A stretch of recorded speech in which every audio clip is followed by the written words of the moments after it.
षष्ठः पाठः सेम नागराजः। ये जो पाठ है ये कक्षा 11 की संस्कृत निर्जरा में है।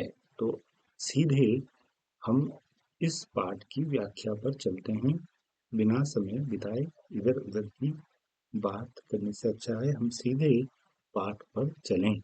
तो इसके पाठ में शुरुआत में श्लोक है, इसको हम पढ़ते हैं कि विशाले सेने धामनि परम रम्ये शुभवने मुखे में श्री कृष्णो निवसति कलौ नागवदने सदा कल्याणार्थं तव सुचरितं लोक सुखदं नमस्ते नागाय त्रिविदु त्रे भगवते त्रिविद। यहाँ पर त्रिविद आया है। त्रिविद दुख होते हैं, तीन प्रकार के दुख जिनको कहा जाता है। एक तो दैविक आपदा में आए हुए दुख, और एक हमारे भौतिक दुख होते हैं जो हम अपने लोक लाज माया इसमें घिरे रहते हैं। और एक दुख है आध्यात्मिक, जो हमारा ध्यान जो घर की बातों में रहता है, तो कई सारे कष्ट हम स्वयं अपने लिए उपजा देते हैं। तो ये त्रिविध दुख से जो है का जिक्र यहाँ पर हुआ है। और एक है यहाँ पर कलौ। कलौ का मतलब है कलयुग। तो अब शुरू करते हैं इसको कि यहाँ से लेते हैं कलौ। कलयुग में जो है श्री कृष्ण इस विशाल धाम में, यानी धाम माने धामनी, धाम घर या विशाल धाम देवताओं का घर।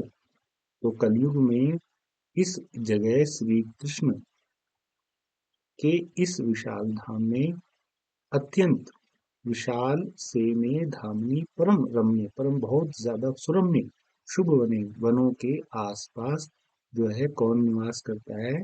श्री कृष्ण निवास करते हैं। इस काल युग में यानी कलयुग में नाग वन, नाग के रूप में, नाग देवता के रूप में। तो सीधे हम इसको इस तरह से पढ़ें कि कलयुग में कृष्ण इस विशाल धाम में अत्यंत सुंदर, बहुत ही सुंदर और सुरम्य वन में निवास करते हैं। किसके तौर पे? नाग देवता के रूप में। सताम कल्याणार्थम, और सताम इस पूरे दुनिया के लिए, कल्याण जगत के लिए, कल्याण करने के लिए, सत लोगों के लिए, सज्जनों के लिए, सभी के लिए कल्याण करने वाले तव सुचिरितम लोक सुदम, इस लोक इस संसार के सुख की कामना के लिए, इस संसार के को सुखी रखने के लिए, तब ये जो कल्याण सताम जो पुण्यात्माएं हैं, संत हो गए हैं, उन सब लोगों के लिए भी नमस्ते नागाय, और इसको प्रणाम करना है। नमस्ते इस शुभ कर्मों के लिए भगवते, इस नाग देव को, इस भगवान को मैं प्रणाम करता हूँ। तो एक बार फिर देख लेते हैं पूरे पूरे इन दोनों श्लोकों को कि कलयुग में भगवान कृष्ण इस विशाल धाम में अत्यंत सुंदर एवं शुभ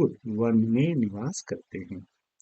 और नाग वध में हे सर, तीन प्रकार के जो कष्ट हैं, जो बताए मैंने अभी आपको, उनके निराकरण के लिए, और जो सताम कल्याणार्थम, जो सत हो गए हैं पुण्य आत्माओं के कल्याण के लिए, और इस लोक के लिए, इस जगत के लिए, इस संसार के सुख के लिए, और शुभ कर्मों के लिए मैं आपको प्रणाम करता हूँ। ये शुरुआत इसमें हुई है। फिर अब हम आगे चलते हैं। सेम मुखेम उत्तराखण्डस्य तिलिंगवाडनगरस्य प्रतापनगर विकासखण्डस्य उपलीर्मोली इति क्षेत्र प्रसिद्धः नागतीर्थ अस्ति। उत्तराखंड के टिहरी गढ़वाल जिले के प्रतापनगर विकासखंड के उपलिरमोली क्षेत्र में सेममुखेम, एक क्या है? सेममुखेम एक बहुत ही प्रसिद्ध, मशहूर, प्रख्यात, जाना पहचाना नाग तीर्थ है। उत्तर द्वारका इत्यस्ति अस्यापरम नाम, और इसका जो दूसरा नाम है वो उत्तर द्वारका भी है। इसे उत्तर द्वारका के नाम से भी पहचाना जाता है। अयम नागतीर्था सेम नागराज धाम इति नाम्नापि सुव्याख्यातः, और ये नाग तीर्थ सेम नागराज धाम के नाम से भी प्रसिद्ध है। सेम मुखेम भी इसको कहते हैं और ये इसके नाम से भी प्रसिद्ध है। अत्र यहाँ भगवतः श्री कृष्ण से पूजा, यहाँ भगवान श्री कृष्ण की पूजा किसके रूप में? नाग राजा रूपेण विधीयते, नागराज के रूप में, नाग राजा के रूप में की जाती है। श्रूयते सुना जाता है, ऐसा माना जाता है या ऐसा कहा जाता है। कैसा कहा जाता है कि यदे स्थलम, ये स्थल, ये जगह है, द्वापर युग से है, यानी ऐसा माना जाता है, ऐसा सुनने में आता है कि ये स्थान जो है ये सेम नागराज धाम का द्वापर युग का है। और द्वापर युग में किसका युग रहा है? श्री कृष्ण का। तो द्वापर युगे भगवान श्री कृष्णो प्राजगाम इति कथापि लोके प्रसिद्धा। और यहाँ लोक में क्या प्रसिद्ध है कि इस यहाँ पर लोक में, यानी लोक में आसपास ये कहानी भी प्रसिद्ध है कि जो श्री कृष्ण थे वो द्वापर युग में यहाँ आए थे। द्वापर युग में श्री कृष्ण यहाँ पर आए थे, ऐसा लोक में प्रचलित है। मंदिरस्य गर्भगृहे नागराजस्य स्वयंभूशिला वर्तते। और मंदिर के जो गर्भगृह है उसमें एक सांपों के राजा का, नागराजा, नागराज यानी सांपों का राजा, नागराज का स्वयंभू अपने आप में एक शिला, एक विशाल जो है शिला रखी हुई है, पत्थर है।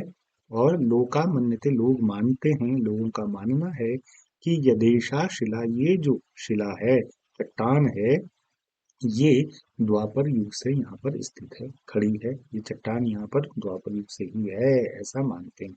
अत्र नव नागेशु, नव माने नौ, यहाँ पर नौ नाग, कालिया नाग, और उनमें एक कालिया नाग, शेष नागस्य निवसत, और जो है नौ नागों में काले नाग और एक जो है शेष नाग जो है स्थापित है यहाँ पर, ऐसा माना जाता है। किसके लिए? इस स्थान के लिए ऐसा माना जाता है। अब आते हैं जो यहाँ पर नौ नाग हैं वो कौन कौन से हैं। अनंत वासुकी, यहाँ पे ये अगले इसमें यहाँ पर अनंत वासुकी, शेष कमल, पद्म नाम भूम, कमल नाभि, कंबल, शंख पाल, धृतराष्ट्र, तक्षक और काली, काली ये कालिया, ये जो है क्या है?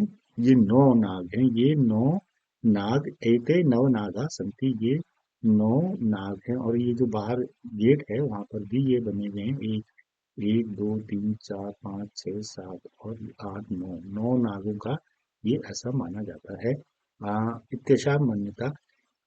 सेम नागराज धामना, सेम नागराज धाम की जो यात्रा है उसको तीर्थ यात्रा के तौर पर जनाना मनोरथा, लोग जो है यहाँ पर अपनी कामनाओं को सिद्ध करने के लिए, पूर्ण करने के लिए यहाँ पर आते हैं। और ऐसा माना जाता है कि ताल सर्प दोष का निवारण भी यहाँ पर होता है। तेषा मान्यता वर्तते, ऐसी मान्यता यहाँ पर है कि लोग इस सर्प काल के दोष से बच भी जाएंगे, अगर यहाँ पर आएंगे, यहाँ पूजा अर्चना करेंगे तो उनको जो है सर्प जो है कभी नहीं काटेगा। लेकिन हमें इस बात का ध्यान रखना चाहिए कि हम अनजाने में ही जब सांपों के इस समय, जैसे बरसात का समय, बरसात के बाद जो मौसम होता है उसमें सांप बहुत निकलते हैं, तो इसका अर्थ ये नहीं हुआ कि हम सावधानी से कहीं भी चले जाएं, कहीं भी पैर रख दें, इसका ध्यान रखेंगे हम लोग। तो अस्मिन विषय एका लोक कथा भी श्रूयते, इस बारे में, इस विषय में, इसके बारे में एक लोक कथा भी यहाँ पर श्रूयते, सुनी जाती है या कही जाती है। क्या? कि कस्मिंश्चित् काले कश्चन, कि एक समय में यहाँ रैकागढ़ में, रैकागढ़ के जो गणपति थे, गंगू रमोला, बहुत मशहूर लोक कथा है, वो राजा यहाँ पर हुए। तस्य भार्या, उनकी जो पत्नी थी मैनावती, वो भी थी मैनावती। तो तस्य संतति, संततिर्नासीत, संतति मतलब संतान, उनकी कोई संतान नहीं थी। एकदा भगवान श्री कृष्ण, एक बार स्वयं भगवान श्री कृष्ण ब्राह्मण वेश, ब्राह्मण के वेश में, यानी भिक्षा लेने वाले किसी पंडित के वेश को धृत्वा धारण कर, अत्र यहाँ भिक्षाटनम कृतवान। भिक्षा, शिक्षा मांग मतलब भिक्षा का मतलब यहाँ पे भीख मांगना। वह उसका रूप धारण करके आए। राज्य प्रसादम, प्रासाद, प्रसाद नहीं बल्कि प्रासादम संप्राप्ति, और वो राजा के महल में पहुंच गए। ब्राह्मण राज्य समीपम गत्वा, वो राजा के पास जाता है, और गत्वा जाता है, याचते विनती करता है, याचना करता है, मांगता है। क्या? कि देहि में सेन भुवागम तपः कर्तु ही भूपते, हे भूपते, हे राजा, हे राजन, मुझे जो है सेम भूभाग पर, इस सेम वाली भूमि पर तप करने के लिए जो है क्या करिए, कुछ भूमि भूभाग मुझे दे दीजिए। रमण कवनम नाम भव्यम दिव्यम च पर्वतम, और जो है यहाँ रमण, रमण कंवन जो नामक एक भव्य और दिव्य पर्वत है, वो भी मेरे सास पास में ही है। मैं यहाँ पर एक भूमि चाहता हूँ। अब जो है ये बात सुनकर गंगू रमोला बोले, कोसी तुम हो कौन भाई? आप कौन है? भवादृशम नाहं गम्यामि, मैं ऐसे किसी भी व्यक्ति की गणना नहीं करता, यानी मैं नहीं पहचानता, मैं नहीं जानता, या मैं भवादृश ऐसे देखकर तो मैं किसी पर गणयामी मतलब गणत करना है, यानी मैं पहचान नहीं सकता या भरोसा नहीं कर सकता, विश्वास नहीं कर सकता, पता नहीं कौन है आप, किस वेश में है ना। ददामी भ्रमते, ददामी देना, भ्रमते ऐसे भटकने वाले को, यहाँ भ्रमण का मतलब भटकने वाले, नैव नहीं, याचकाय याचिका जो इधर उधर इतस्ततः इधर उधर भटकते हैं, याचिका भीख मांगते हैं, भिखारी की तरह घूमते रहते हैं, मैं उन पर भरोसा नहीं करता। त्वादृशः बहवश छात्र, तुम्हारे जैसे बहुत सारे लोग, भूमि याचन्ति ब्राह्मणा, तुम जैसे बहुत सारे ब्राह्मण यहाँ पर भूमि मांगने के लिए याचना करते रहते हैं, मैं आप पर भरोसा नहीं करता। ननु राजा हम अतत्याजना माँ पूजयंती, और मैं जो हूँ, मैं राजा हूँ, और मुझे यहाँ के लोग क्या करते हैं, मेरी पूजा करते हैं। इतस्ततो भ्रमते याचकाय भूमि न ददामि, और यहाँ इधर उधर भ्रमण करने वाले, घूमने वाले कहीं से भी कोई भी मुंह उठा के चला आए, मांगने आ जाए, भीख मांगने, तो मैं उसे ऐसे लोगों को जो है भूमि नहीं दे सकता, मैं भूमि नहीं देता ऐसे लोगों को, है ना। तो भवादृशा बहवो प्रागच्छन्ति प्रतिदिन, ऐसे तो तुम्हारी तरह बहवो मतलब बहुत सारे लोग यहाँ प्रतिदिन हर रोज यहाँ तुम्हारे जैसे लोग आते हैं। तो अच्छे, चलो जाओ यहाँ से जाओ। ततः ब्राह्मण वेशधारी, तभी जो ब्राह्मण के वेश में कृष्ण थे, वो निस्रतः, वो अपने वेश में से हटकर आ गए, यानी उन्होंने अपना जो वेश धारण किया था उससे असल रूप में आ गए, कुपित क्रोधित होकर जो है, स्व माया, अपनी माया से, माया मोह से, अपनी जादू से, जो उनकी शक्तियां थी, राज्य राजा की सर्वमति सब कुछ, धनम धन, वैभव संपत्ति, सब जो है नाशित हुआ, नष्ट कर दिया। नष्टे च वैभवो जाते राजा अचिंत्य, जब उस राजा का, गंगू रमोला का सारा वैभव, सुख संपदा नष्ट हो गया, धन संपत्ति नष्ट हो गई, पूरी राजकाज नष्ट हो गया, तो राजा ने सोचा, राजा को राजा सोचने पड़ गया, धनम सर्वम मदीय, मेरा जो सारा धन था, ही गत, गत मतलब गर्त में, मैश्वर्य, मेरा ऐश्वर्य वैभव सब जो है क्या हो गया, चला गया, गतम चला गया, न जाने कस्य देवस्य विहिता चा अवमानना, जो है मैंने पता नहीं किस देवता की अवमानना की है, अपमान किया है, ये उसको पता चल गया। उत उत्पन्नोयम दोषः, ये जो दोष है, ये गलती है, कैसे हो गई, किस तरीके से हो गई पता नहीं, किमस्ति कारणम, इसका क्या कारण है ना। इति, अब तक जो है ऐसा तो मैंने कभी नहीं किया, ऐसा कैसे हो गया, क्यों हो गया, क्या क्या मेरी मति जो है कैसी हो गई, ये वो सोचने लगा।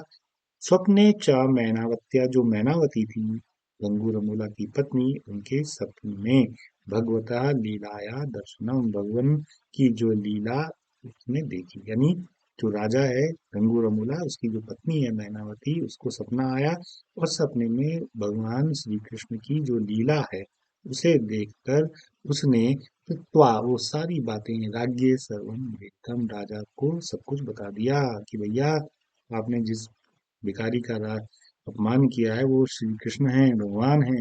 राजा त ब्राह्मण मनवेष्टु स्वी यानुचरान प्रेषितवान। अब जो है राजा ने क्या किया, उस ब्राह्मण को खोजने के लिए, अन्वेष्टु खोजना से अपने जो सेवक थे उनको भेजा। जाओ भाई उसे देख के आओ, वो ब्राह्मण कहाँ चला गया, उसको देखा।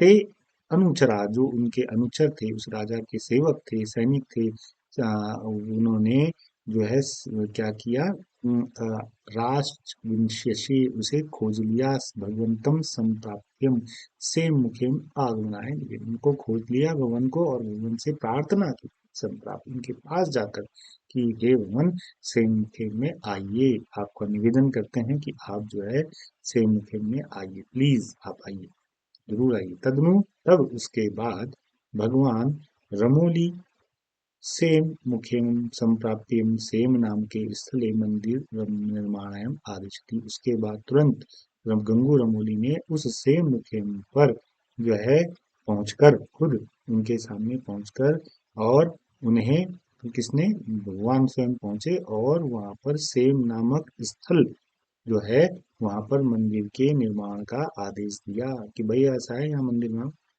राजा च विधिवत् पूजनम विधाय भगवतः मंदिर निर्माणम कृतवान, राजा ने विधि विधान से, अनुष्ठान से पूजा की और भगवान के लिए मंदिर का निर्माण किया या बनवाया। भगवती तुष्टे सती राज्ञा संपूर्ण ऐश्वर्य वैभव च पुनः प्राप्तम, भगवान जो है तुष्ट हो गए, प्रसन्न हो गए, संतुष्ट हो गए और उन्होंने राजा का जो संपूर्ण धन था, वैभव था, प्राण प्रतिष्ठा थी, उसे वापस प्राप्त करा दिया। तब क्या हुआ, राज्य दो पुत्रों बभूवतु सिधुआ विधवा चेती, तब राजा के दो पुत्र हुए, एक का नाम था सिधुआ और एक का नाम था विधुआ, ये दो बच्चे उनके पुत्र हुए। उसके बाद जब उन्होंने ये सब मंदिर मंदिर बना दिया, ऐसा वहां कहा जाता है। अब आगे बढ़ते हैं। सेम मुखेम क्षेत्रम सुरम्यम अस्ति, सेम मुखेम जो क्षेत्र है, इलाका है, ये बहुत ही सुरम्य है, सुरम्य मतलब सुंदर है, प्रकृति का मनमोहक नजारा यहाँ से देखने को मिलता है। अतः अत्र प्रकृति सौंदर्य अति आह्लादकरम, और ये जो है मन को बहुत मोहता है, आह्लाद की तरह कोई भी जब वहां पहुंचता है तो प्रकृति के सौंदर्य को देखकर, सुंदरता को देखकर वो मन मोह जाता है और मन जो है आह्लाद, खुशी से चहक उठता है हर आदमी जब वहां कोई जाता है। सेम धामना, सेम धाम सम्मुखम के सामने मनोहरम सुंदर हिमालय क्षेत्र दिखाई देता है। अनेक वनस्पत्योत्र लभ्यन्ते, और यहाँ बहुत ही लाभदायक अनेक प्रकार के वनस्पतियां, पौधे मिलते हैं, दिखाई देते हैं, लाभदायक वनस्पतियां यहाँ उपलब्ध है। देवदार, पान, बुरांश, मोरू, खोरू, केदार पत्र इति अनेक विधव, मतलब विधव का अर्थ है यहाँ पे बहुत सारी विविधताओं से भरे वृक्ष आच्छादित वनस्पति, यहाँ जो वन है वहां पर इस प्रकार के अनेक प्रकार के वन यहाँ पर आच्छादित हैं, स्थापित हैं। कहाँ पर, सेम केदार पत्र में कम सुगंधित पादप, एक केदार पत्र होता है, बड़ा सुगंधित होता है, जब हवा चलती है तो उसकी बड़ी खुशबू आती है। तो यहाँ पे आया भी होगा कि केदार पत्र में कम सुगंधितम पादपम भवती, केदार पत्र एक सुगंधित खुशबू वाला पौधा है। अस्य सुरभि, ये इसकी जो महक है, सुगंध है, वो अस्मिन वने सर्वम वास्यति, पूरे वन में जो है उसकी महक जो है सुगंधित कर देती है, पूरे क्षेत्र को सुगंधित करती रहती है। अस्य सुरभि, इस अस्मिन वने सर्वम हो गया, अस्योपयोग, इसका उपयोग पूजन में, पूजा में, हवन में किया जाता है।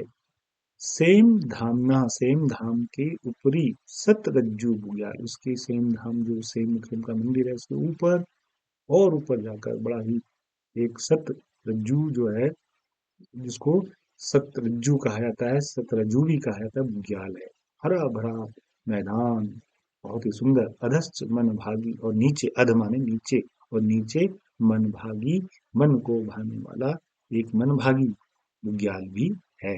अति प्रसिद्ध, ये बहुत प्रसिद्ध है। अस्य प्राकृतिक सौंदर्य दृष्टवा, इसकी प्राकृतिक सुंदरता को देखकर, यहाँ की प्राकृतिक सुंदरता को देखकर मन शांति मन भवती, जो मन है वो बहुत ही शांत हो जाता है, चित्त बहुत शांत हो जाता है, इसलिए भी लोग वहां पर घूमने जाते हैं।